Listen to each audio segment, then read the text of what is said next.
Blog Talk Radio. Are you ready to take a bite out of the competition?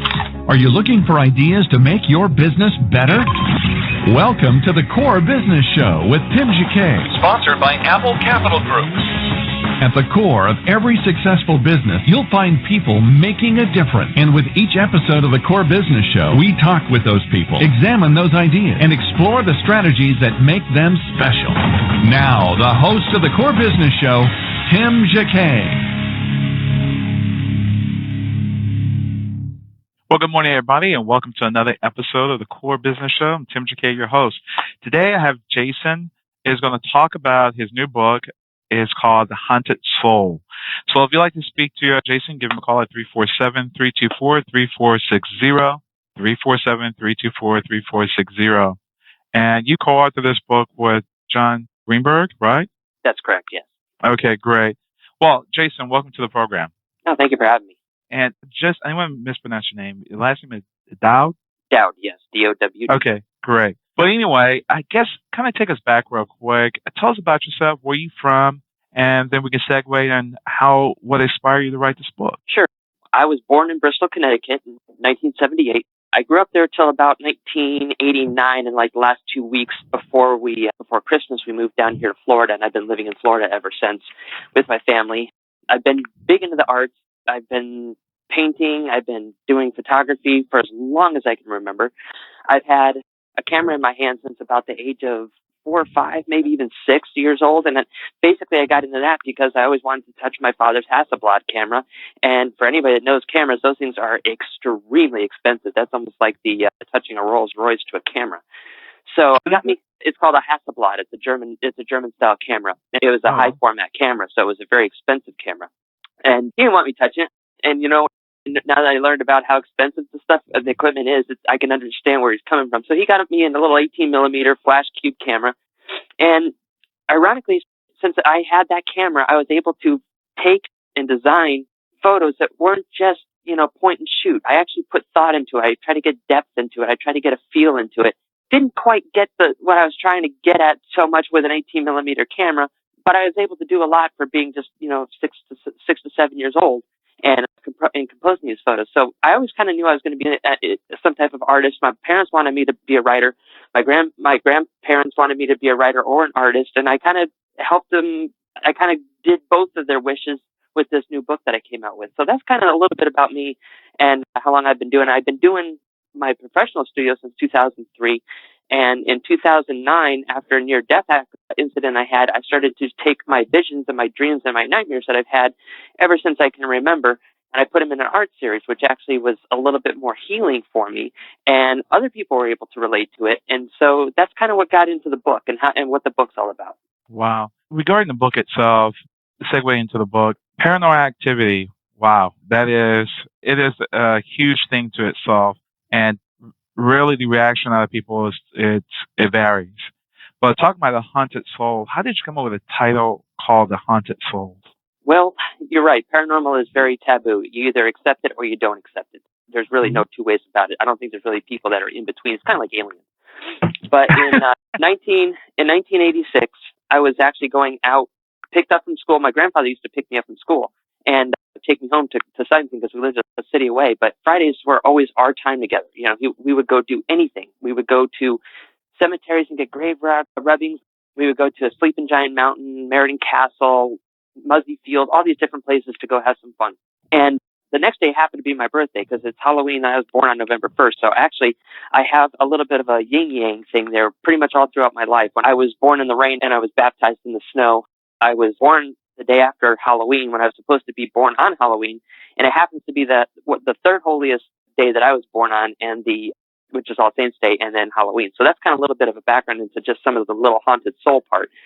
But anyways, that day we were supposed to go out and I was going to go home with my grandfather. My dad picked me up, and he knows that I usually do a lot of fun stuff. So since we were in Bristol, we were just around the corner from Burlington, where the Green Lady Cemetery is. And I've always loved the Green Lady Cemetery. I was always afraid of death for a long time, but it was just really neat to go because there's a lot of people from the Revolutionary War the War of 1812 that were buried there, and even some continental congressmen that were buried there. Supposedly haunted. And of course, my grandfather and my uncles and stuff always told me the stories about it, even though they didn't believe any of it. Just to, just to give you the little, freak out and stuff. So we went over there that day, and that was when I saw the Green Lady Cemetery ghost. The Seventh-day Baptist Cemetery is what it's called.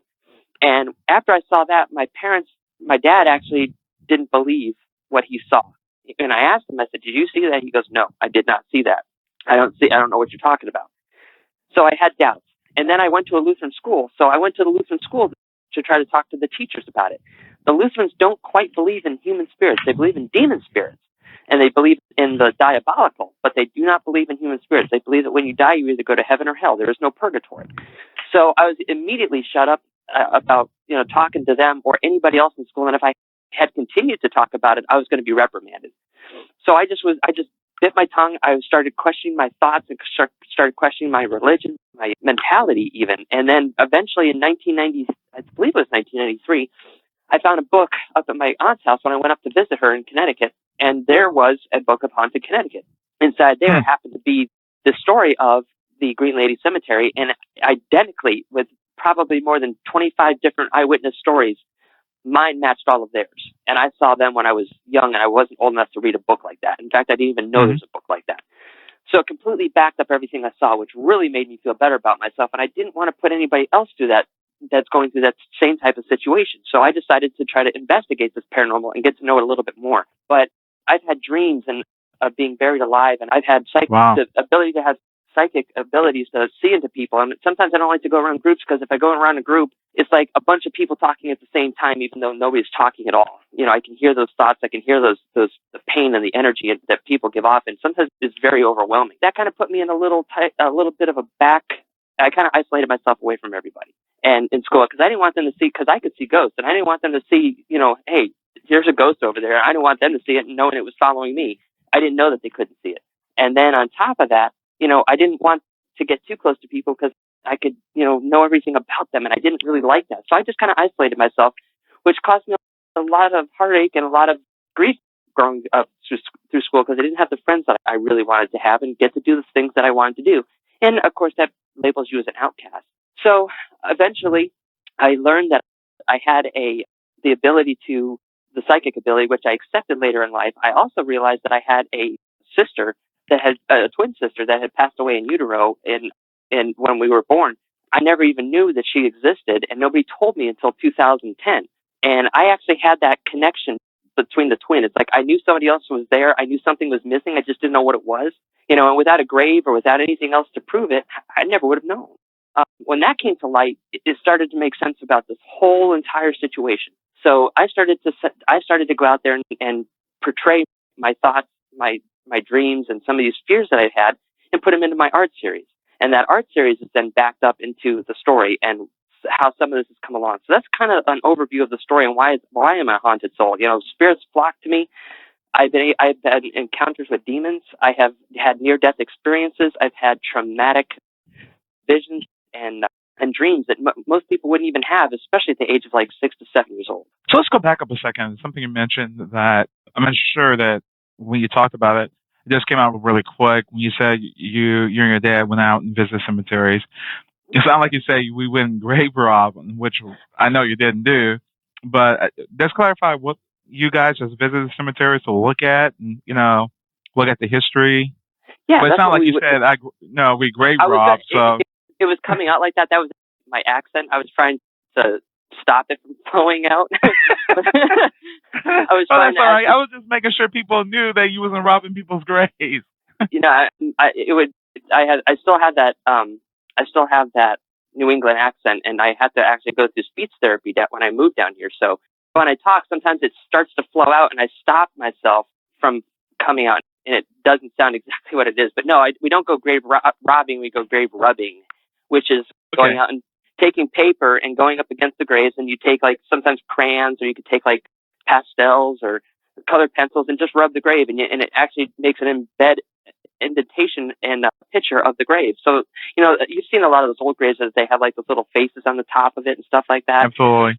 That's what we would do, and we would collect them, and we would look at the epitaphs that were on there, and we'd look at some of the historical people that we had, because like I said, we ran into Cornelius Cornwall, which was a Revolutionary War general for the state of Connecticut. He was also a Continental Congressman. He was buried there. We had a lot of that kind of cool stuff that we would collect and take home with us. So that's kind of what we did. You know, I love looking at all the people, the graves and stuff that are there, because that's really your city's history. Those are the founding fathers of your community, and why and how it grew up to the way it is. So it has a lot of emotional as well as historical significance. Wow. So if we go back real quick regarding you as a child and you see the ghost, and what's the experience like? Because as we go, some people in tune to their sixth sense, and some people don't want to be in tune in it because they don't want to see every single thing. They have to deal with enough in life, and they don't want to have one more thing they have to even try to comprehend.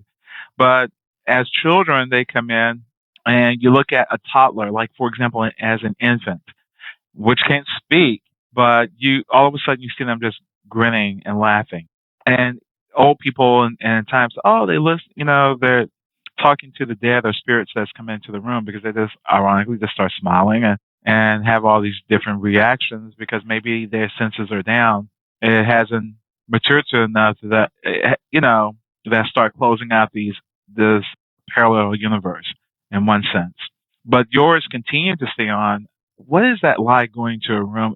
Is it something similar to that movie, The Sixth Sense, or was your experience? I mean, you see them move. Do they talk to you, or what is the experience?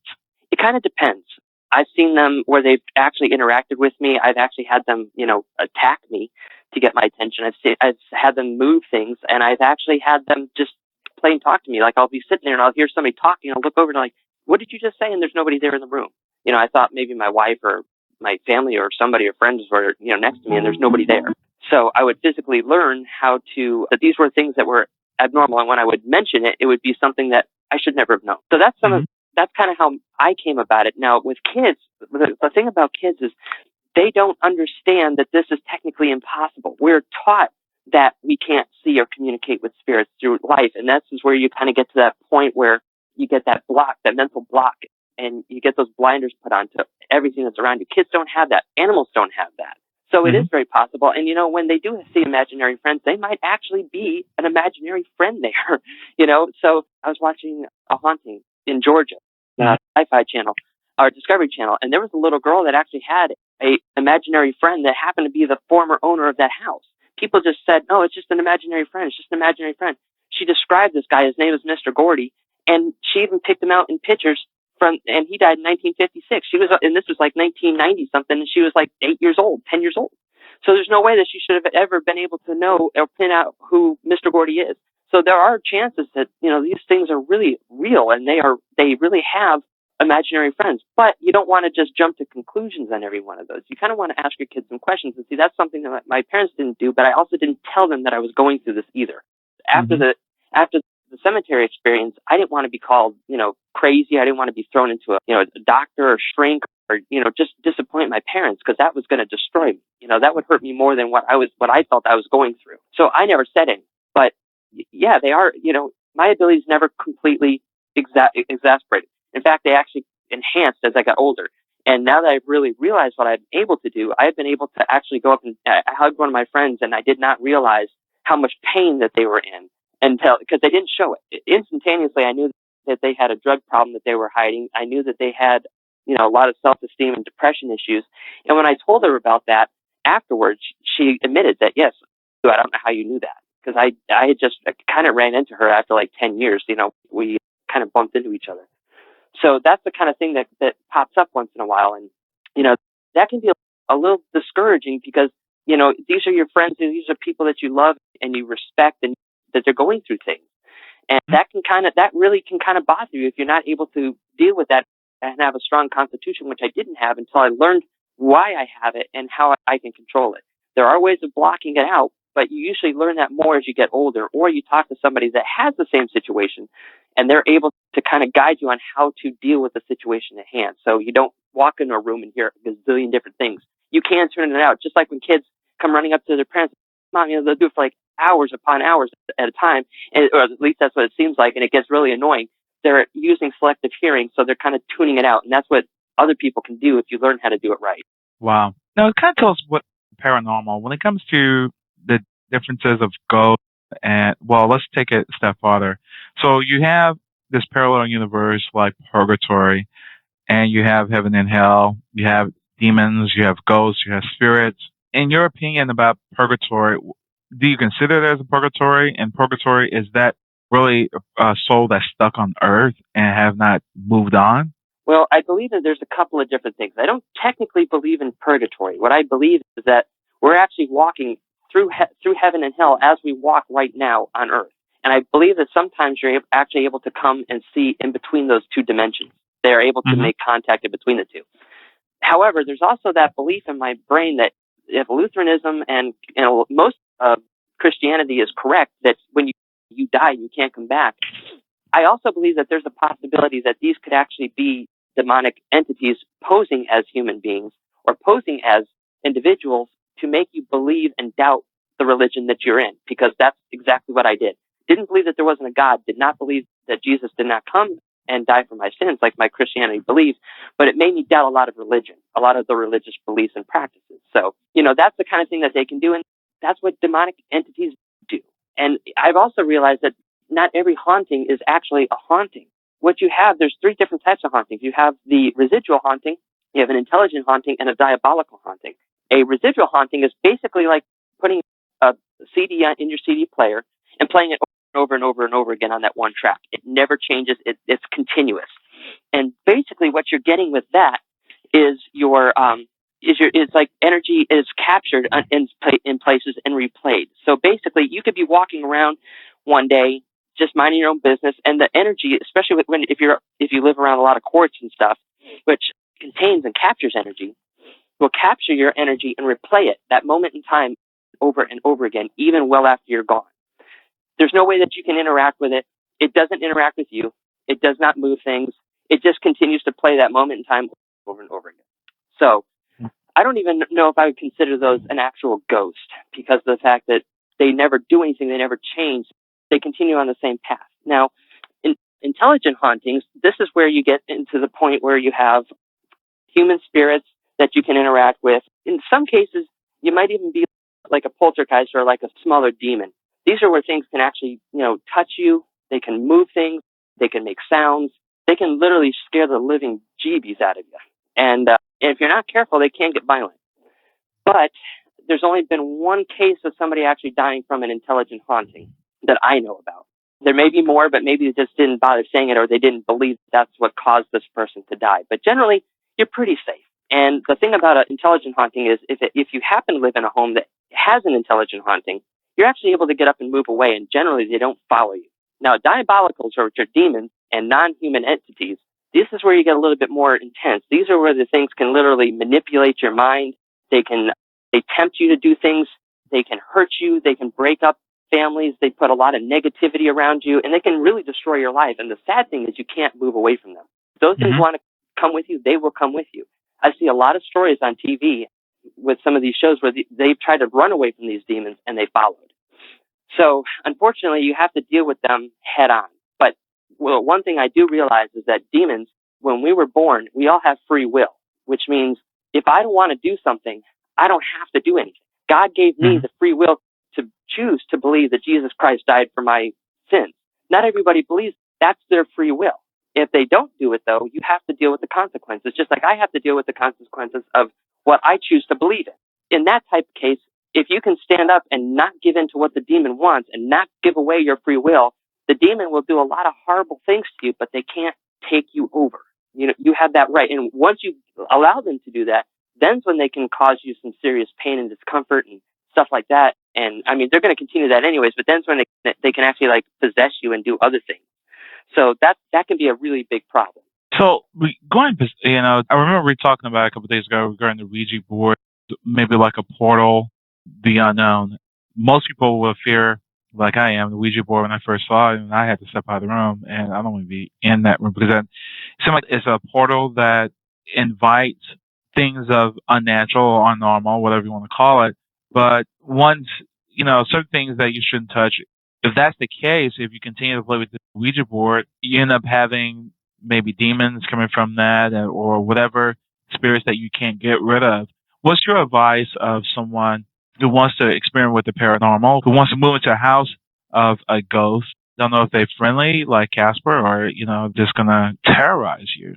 What help also you can offer them to get out of that particular situation if that spirit or that entity won't leave them alone? Well, first of all, don't ever do anything that you're not aware, that you're not completely sure of. I mean, it's like going ahead and playing with a gun that you don't know how to use and you don't know anything about, or some type of electricity. You can end up dead. And these things can kill you. The demons can kill you. I would not suggest playing with a Ouija board. I mean, I know a lot of people do it for fun, but anytime you are technically summoning these beings to come and be with you. So you do have, it's a 50-50 chance that you're going to get something. You're either going to get something or you're not. You might call a normal spirit, but in that innocence, like when you're trying to talk to maybe your grandparents or your mom or your dad or something like that maybe have passed away, those other things can come in and actually attach themselves and enter your home through that way. You actually can open up a portal.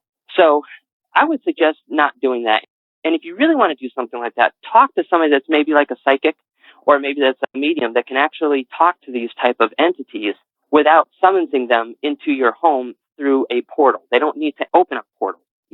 There are many safer ways of dealing with stuff like that. But if you happen to live in a home, you really want to, especially if it's haunted, you're probably going to want to have an investigator come out and find out what type of haunting is there. Because if you do have a demon, you're going to be in for some unwelcome fun.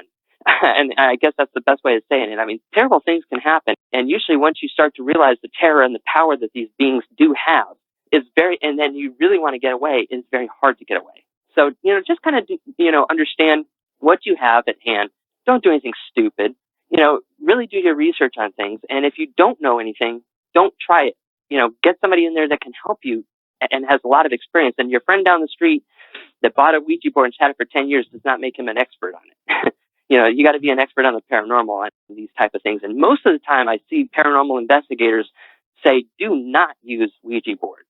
And these are people that have been using them for years, just because of the fact that you don't know what you're inviting and you don't know how, and if you do invite something in there, you may not know how to close that portal. I mean, if you believe that portals exist.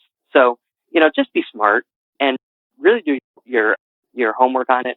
When I go into a spot where I go in and paranormal investigate, I try to mentally clean my mind out. I don't want to give these entities, if they are there, any fuel to use against me. You want to go in there with a clean mind. You also want to go in not expecting a haunting. You want to go in there, with the mindset that all of this stuff can be explained, because just about every bit of it can. But if you do get stuck with something that you can't explain, now you got a problem. So now you got to kind of decide for what you're dealing with and who it is and how to deal with it. And then's when you need to go and take the evidence, research it, and talk to people that have more experience in that field than you do. And I have no problem asking for help with stuff like that. And I know a lot of people that don't feel that way, and they will be opening themselves up for a lot of problems down the road. Okay. Before we go back to the book for a second, what is the definition of a ghost that, just won't leave the house, or they trapped in this particular element at that time? Why would they want to go and haunt a house? Why can't they just leave and go, one place or the other?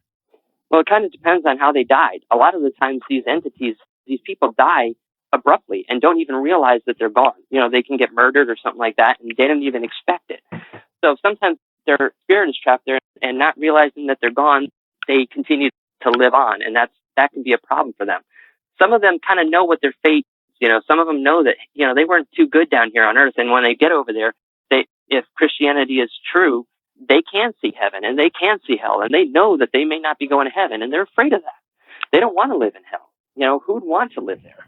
Even some of these people that say that that this is a very good possibility that hell does exist, and they glorify it with devil worshiping. But when they get there and actually see the horror that lives in front of them, it could be something they don't want to experience. So they tend to stay down here on Earth.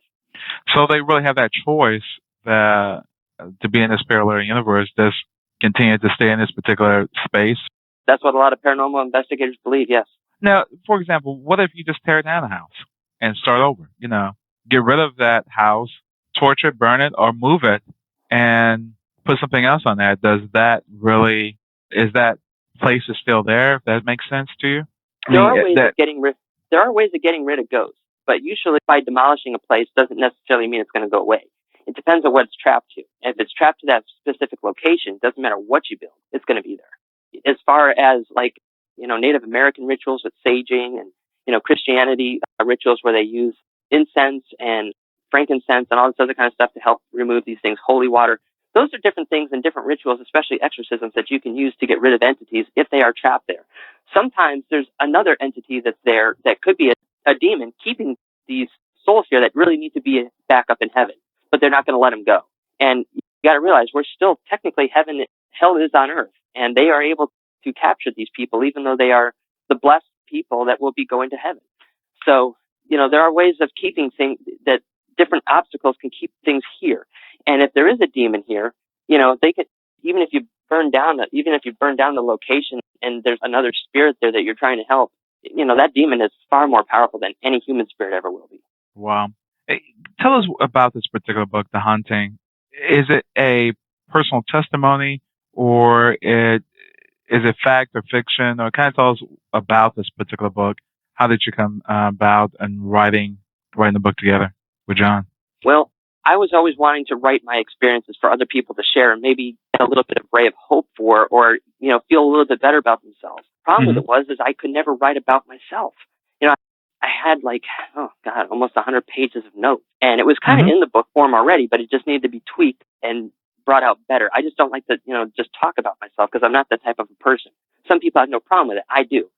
But these particular instances were also very emotional for me because a lot of these things happened to me and they were bad times in my life. These were, really bad incidents, but every incident that happened in there happened to me and other people had seen it. They just didn't maybe understand the depths that I was going through. And a lot of it wasn't explained to me until, I was 31 years old. So every one of the incidents that are in there are true.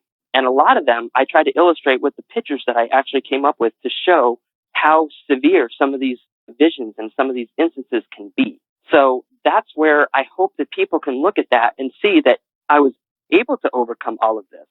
I realized that what I thought was a curse is actually a blessing.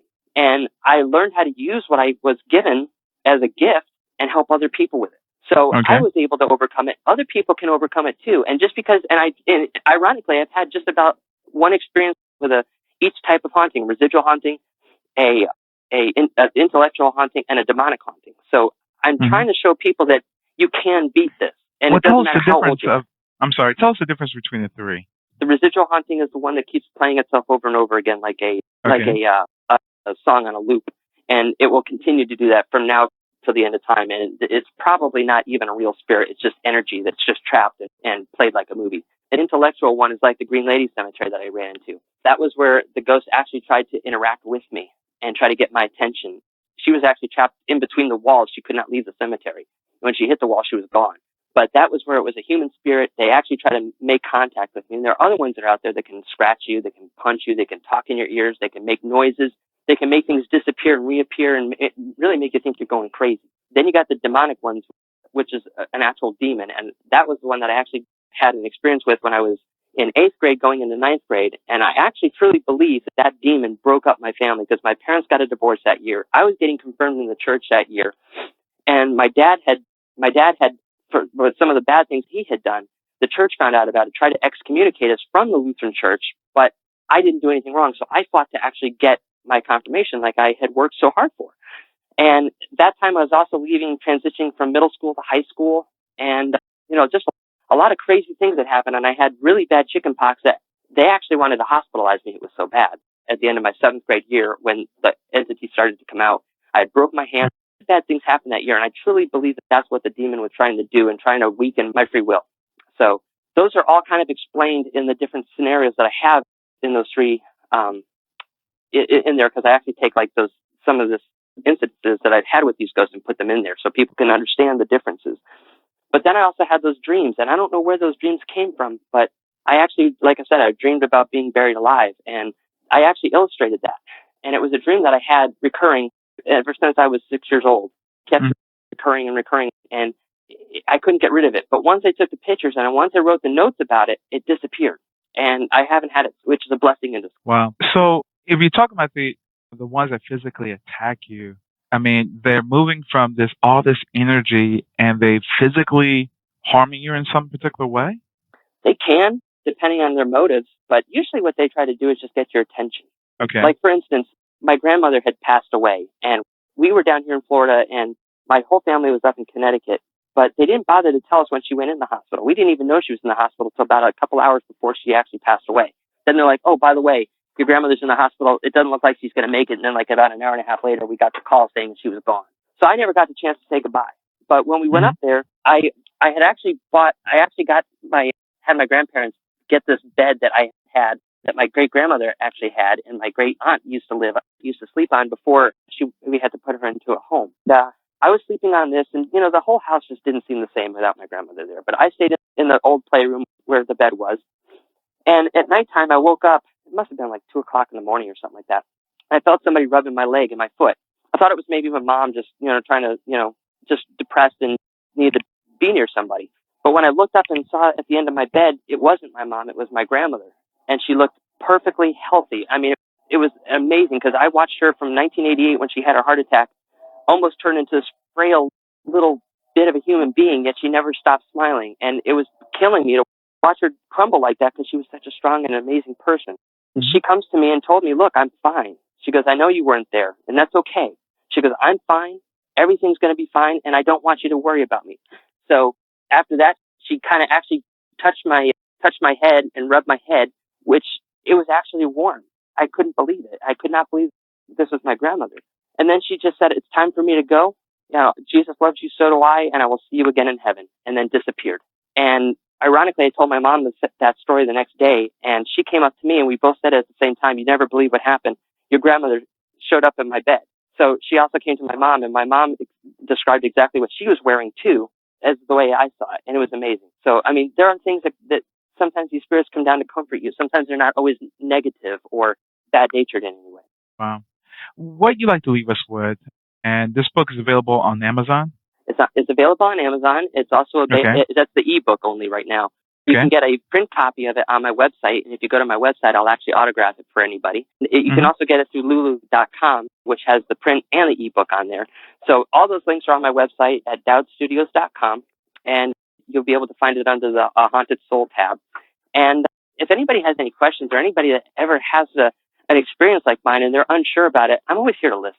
I don't ever want anybody to go through life like I ended up going through life, wondering if I was really doubting myself, wondering if my mentality was taking the best of me and was I really insane? Because I don't believe that people are. And, it's the worst thing that you can do is actually keep it to yourself because it eats at you.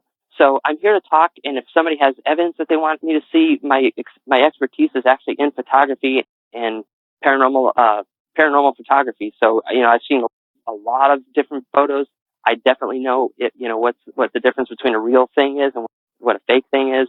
So if you're unsure, send it to me. I'd love to see it, and I'd love to talk to you and maybe help them out. Okay. Question real quick. We're talking about photography. Can you take pictures of entity, or do you see certain things in the picture that have not an image or something that identify an entity? Part of your practice, there are ways of catching him. You can actually catch the silhouette of a ghost. But there's also something you got to worry about. It's called matrixing, which is you really got to understand that to identify it. It's not something I could probably just go into in about 5 minutes. But they show up as orbs.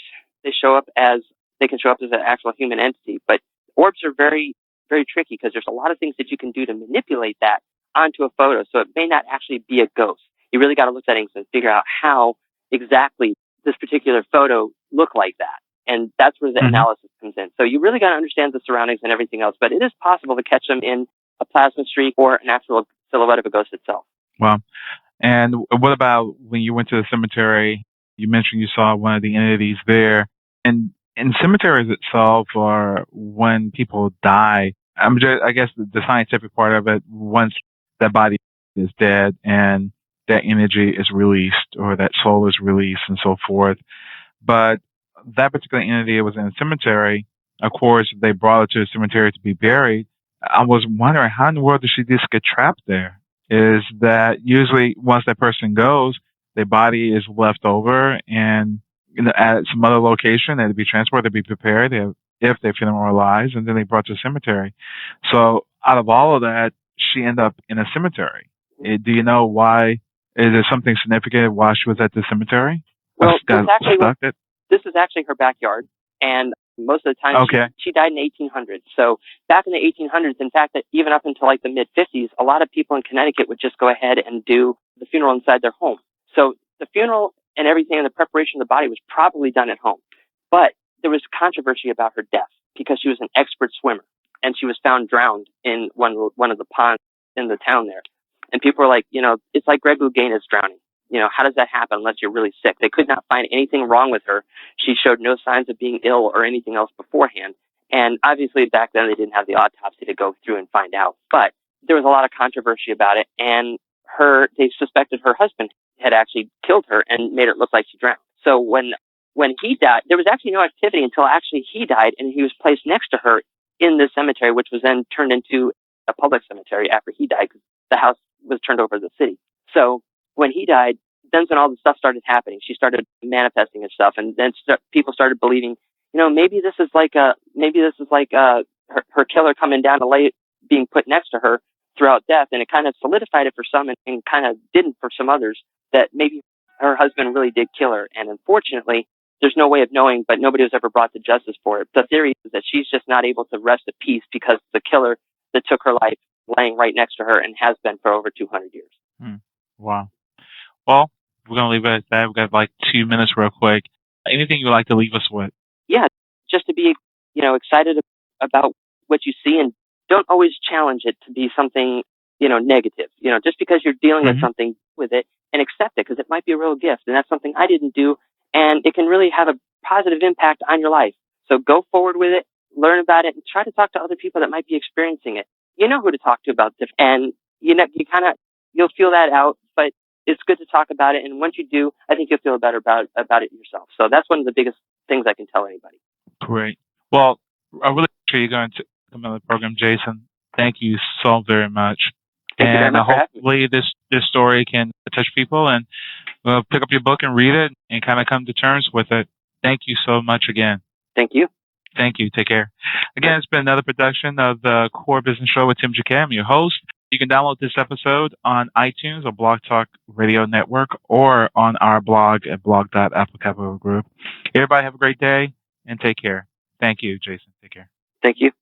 Thank you for listening to the Core Business Show with Tim Jacquet. For more information about equipment financing and asset-based loans, visit our website, applecapitalgroup.com. That's applecapitalgroup.com. Or call us at 866-611-7457. We hope you'll join us for our next episode. And remember, you can always get to the core via iTunes. You'll find all our previous episodes there. And thanks again for listening to the Core Business Show with Tim Jacquet.